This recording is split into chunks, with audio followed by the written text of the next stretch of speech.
In this episode of Jason Verney's podcast, I speak about the Kingston International Film Festival and my filmic affair or affinity with Kingston.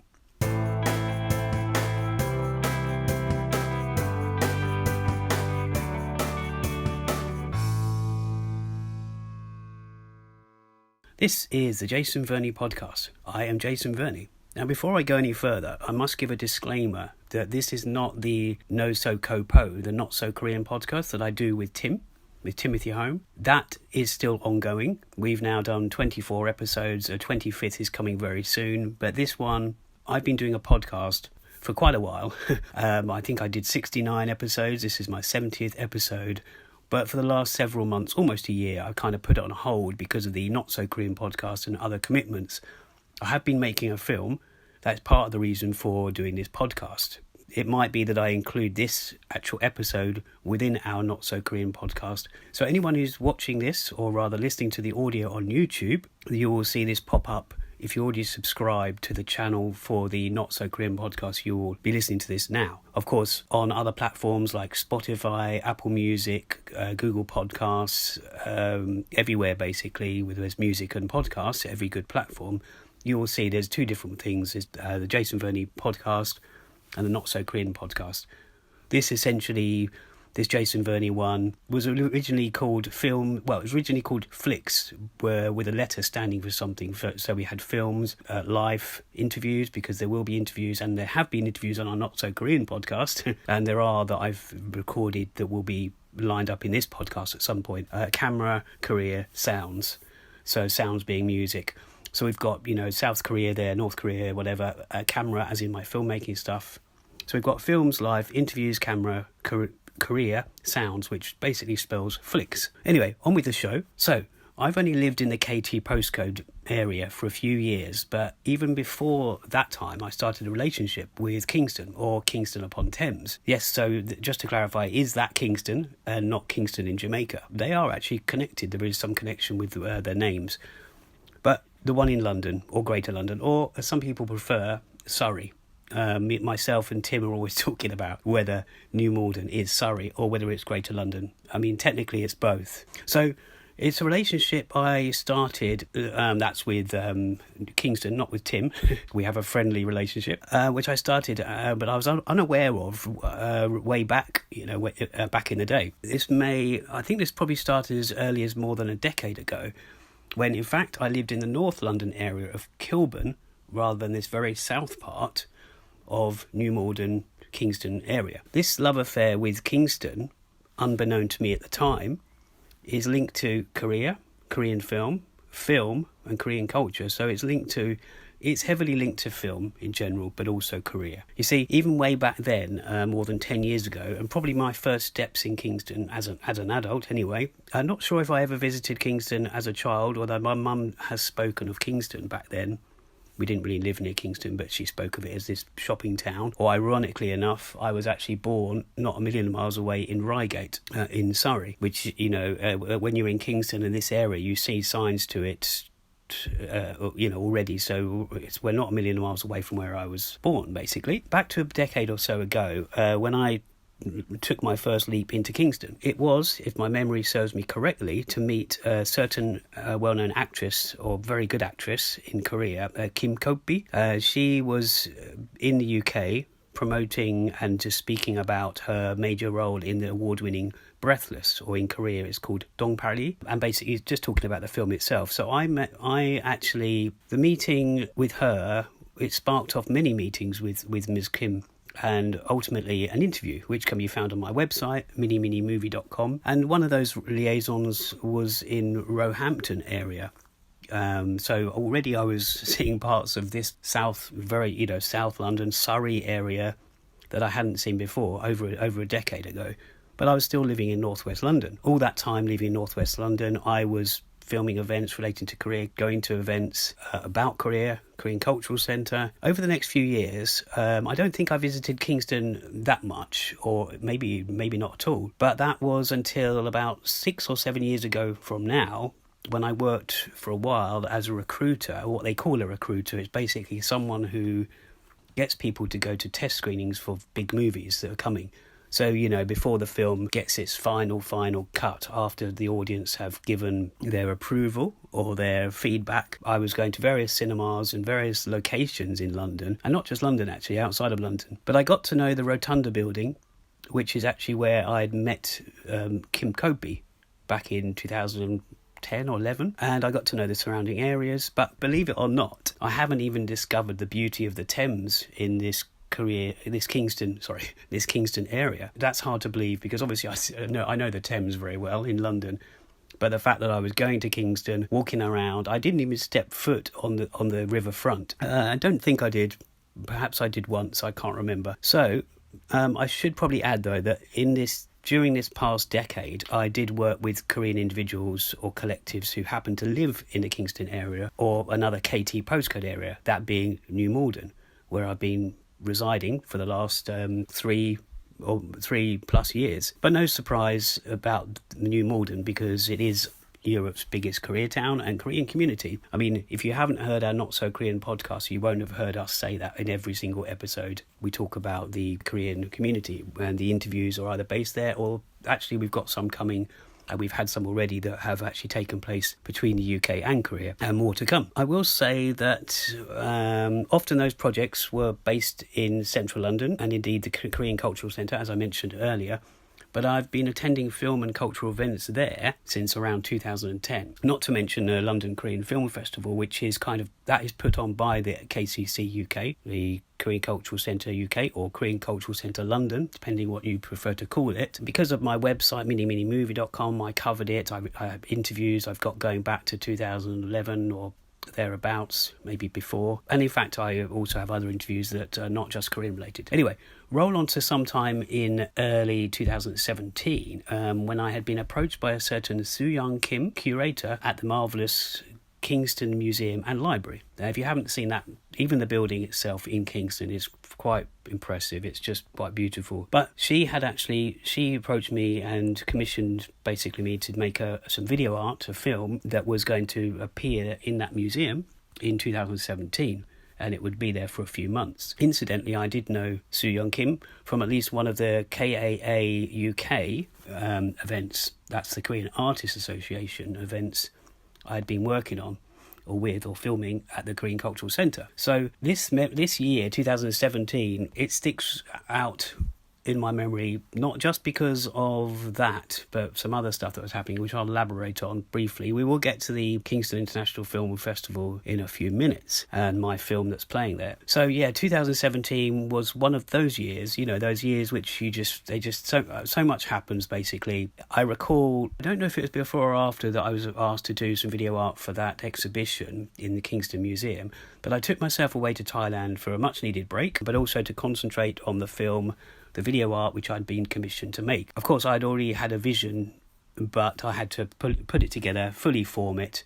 But typically, well, I don't know if it's typically, but typical, whilst away in Thailand, a Korean friend who had previously advised me that I won't be needed for a filming event in Korea itself in June, which was going to be just weeks before my video art would start to be seen in Kingston Museum, because that wasn't starting till July, changed his mind and said they'd like me on board. So there we had me doing some editing for this video art, which was going to be between July and the end of September in Kingston, but then being asked to, while I was in Thailand, to go to Korea to do some filming on Jeju for about a week or so. Now, if only I knew that prior to heading to Thailand, I would have potentially taken all my equipment to Asia with me and renewed my passport, because it was just bad timing really. So ultimately this meant that I had to head back to the UK as planned to address those issues. So basically passport, getting equipment, and then I had to go back to Asia to be in Korea for June. Now we're veering off the subject of Kingston a bit here, but it's all sort of connected with my experience in Kingston, but also connected to film and Korea. Actually, that time back in Korea, much of it on Jeju, as I mentioned, not only meant that I was still putting finishing touches to that Kingston Korea video art, but also resulted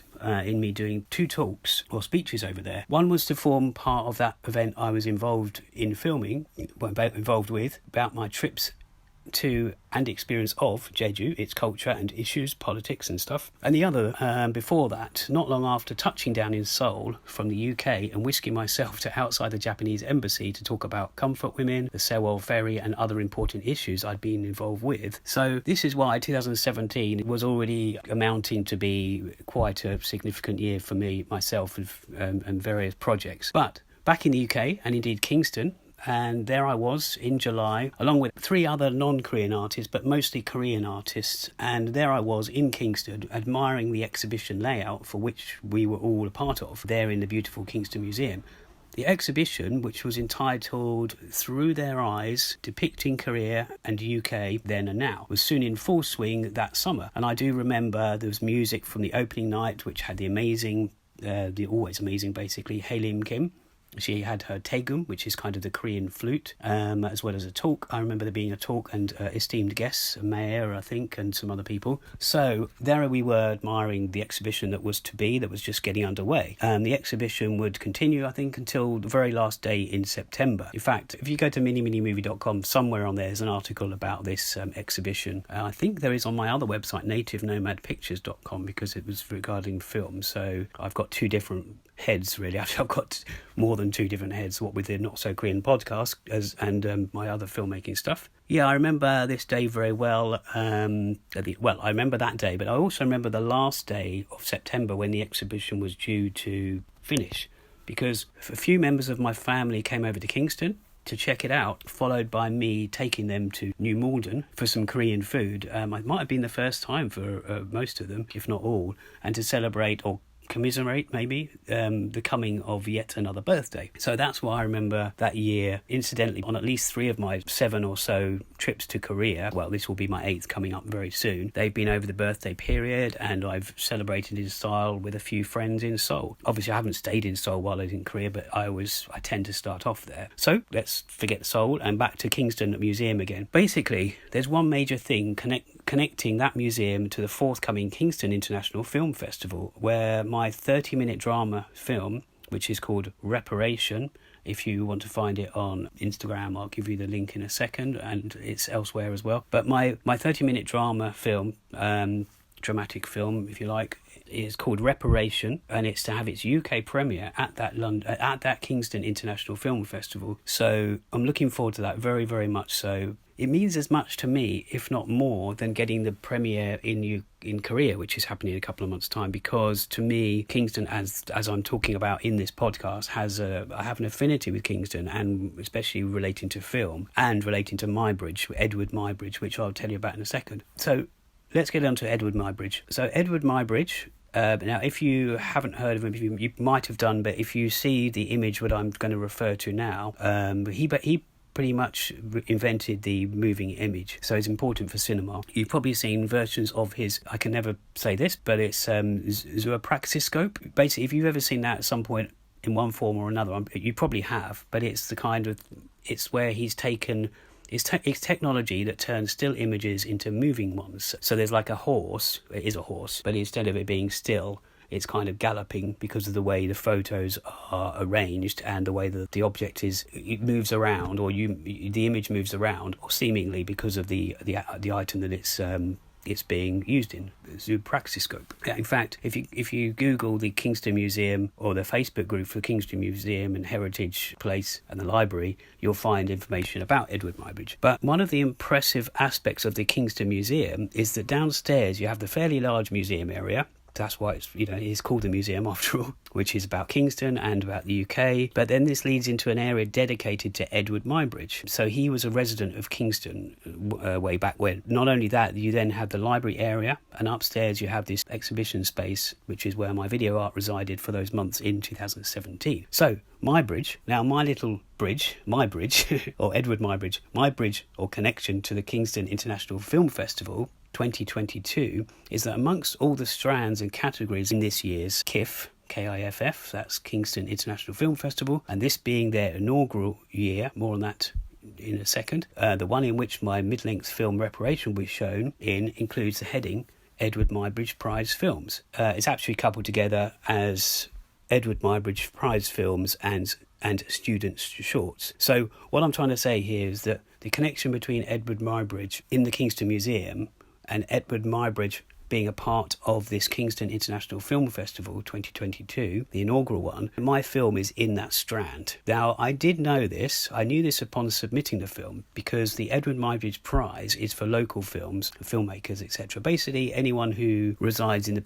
KT postcode area and have done for a few years. That's what qualifies for that strand. There's loads of other strands in this festival. It's actually really, I'm getting really excited about the festival, not because of my film, but because of the program itself. So you can see why I seem to have an affinity or having an affair with Kingston, a filmic affair maybe, which is also linked to Korea as well as films. My film Reparation does have a Korean element. It's in Korean and English. I guess it's in more English than Korean, but it's probably 50-50 actually. So it does. Although it's a standalone story that should appeal to anyone, hopefully. It does have some Korean elements in it, things that are spoken about, and of course the two main characters are Korean as well. There's 3 characters in the whole film. But a bit more about Kingston International Film Festival. First, we have its patrons. Now, there's Mike Newell. Now, if you don't know the name, I'm sure you will, but he made 4 Weddings and a Funeral. He directed one of the Harry Potter films, The Goblet Fire, and other films. Donnie Brasco, Pushing Tin. I really liked Pushing Tin, about the airport workers. That was just a great film. It's so well done. And its other patron is Dame Vanessa Redgrave. Now, she's a very well-known actress. But we also have people that have been sort of a part of this year's festival, either in the lead up to it or the actual taking part. These include Jason Wong. He's been in other things, BBC dramas and what have you. But not to stereotype, we also have Star Trek fans, one of their favourites, Marina Sirtis. She was in the Star Trek series, so if you look up her name. Then we have Vic Armstrong. He's a stuntman, but I believe a director as well. Jeffrey Smith's a director. But we also have in the film festival at KIFF, there'll be many workshops and discussions with industry experts. And if that wasn't enough, I mean, avid readers or people that check out occasionally my minimovie.com will know the reason I got into Asian cinema 13 years ago, perhaps. And Asian film fans basically will be quite happy to know that the KIFF Festival, Kingston International Film Festival, has a handful of Asian-related films. So apart from my film, Reparation, which is obviously Korean-infused, but also we have Ghost in the Shell, very well-known Japanese manga, and that's, I think, the co-producer of that, Andy Frayne, is doing a talk as well. But we also have a program of Far East Asian films. Now, I don't know if that's been fully announced yet as I record this. There's definitely an Asian theme connected to this film festival, which connects me to, my love of Asia, if you like, and films and Korea. But there's also networking as a networking cafe. If you've been into the Rotunda in Kingston in the last month or so, I'm not sure if it's open right now, but it was, when the build up to this festival, it was open. David Cunningham was in there, his assistant Anna, some other people. That's where they're going to have, you can just hang out throughout the festival. The festival runs from the 24th to the 26th. Now, the way they're advertising it or selling it is 99 films, 5 venues, 3 days. That's the way it's being, that's the latest thing on their social media as I record this. But it takes place in the Rotunda, so that's including the Odeon Cinema, the renowned Rose Theatre, which is incidentally the Rose Theatre studio is where my film's going to be showing at 10:30 a.m. on the 25th, Saturday, in front of a load of other films. It's the first one up that day. And I just think that I'm going to immerse myself in this festival as much as I can. I'm hoping to be at lots of these events, quite a few of these films, the Q&As, the workshops maybe. But going back to what I also said, this is its inaugural year. So 2010-22 is its first real year, but it did exist. There was the Kingston Film Festival that existed for at least a year in Kingston. Now they've kind of merged to make it international, and I believe the KFF sprang out of the Kingston University, because Kingston University is very big. And not only that, if that's where one of these venues, at least one of the venues is going to be for this festival. But they've got a filmmaking course at Kingston Festival, and I've actually collaborated with one of the 2 people that have, graduated or come out of that in university. I've actually done it in the university, and some other thing which I was involved with somebody else. So that's it. Now, I tried to fit all this into the episode, but it was to give a bit of a flavour of my affair and affinity with Kingston and Kingston International Film Festival coming up later this month. So that's it. I'm just going to say farewell, and sorry if this has not been the episode you were after and you were thinking it was a Not So Korean podcast. That will be up very soon and might even include this episode in one of those. Anyway, all the best. See ya.